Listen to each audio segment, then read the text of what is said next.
Hello, I'm Russ Mould, AJ Bell's Investment Director, and in this latest edition of our regular markets review, Breaking the Mould, I'm going to look at monitors, builders and central banks, as they're all more than capable of causing a fuss in the week ahead. This is because on Tuesday the 14th of June, we've got full year figures from process and infrastructure safety specialist Halma. On Wednesday the 15th, full year figures from house builder Barclay, while we also have the latest interest rate decisions from the Bank of Japan and US Federal Reserve on the 15th, and our very own Bank of England on Thursday the 16th. So, let's get going with FTSE 250 stalwart Halma.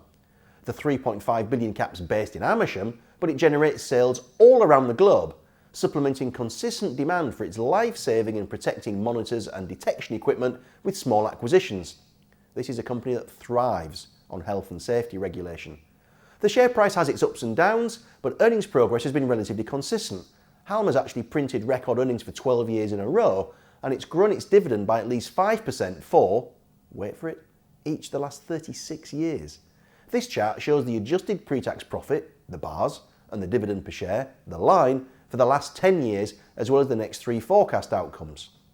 For the record, analysts are looking for sales of around 800 million quid, pre-tax profit of 163 million, and a dividend of 12.86p for the year that ended in March, when Halma publishes its figures on the 14th.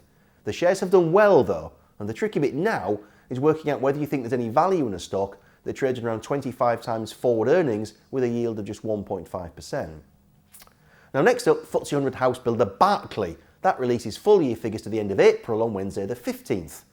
Analysts are looking for sales of around 2 billion quid.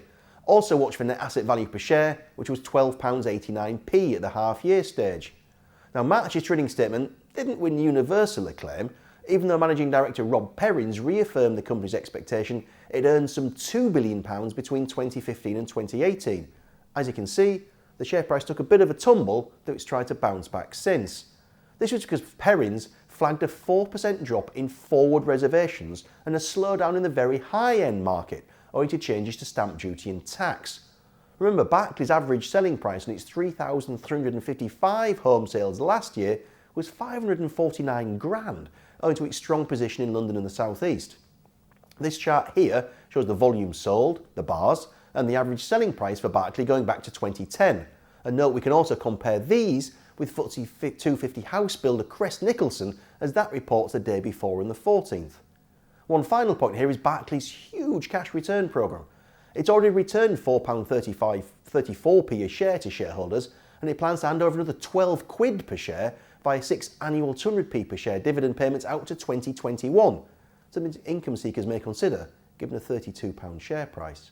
Finally, another big week for central banks. The Bank of England offers its latest interest rate decision on the 16th, while the Bank of Japan and Fed come up with their latest policy thoughts on Wednesday the 15th. This chart here shows rates at all three over the last 10 years. Now, the Bank of England is expected to leave rates at 0.5% and QE at 375 billion.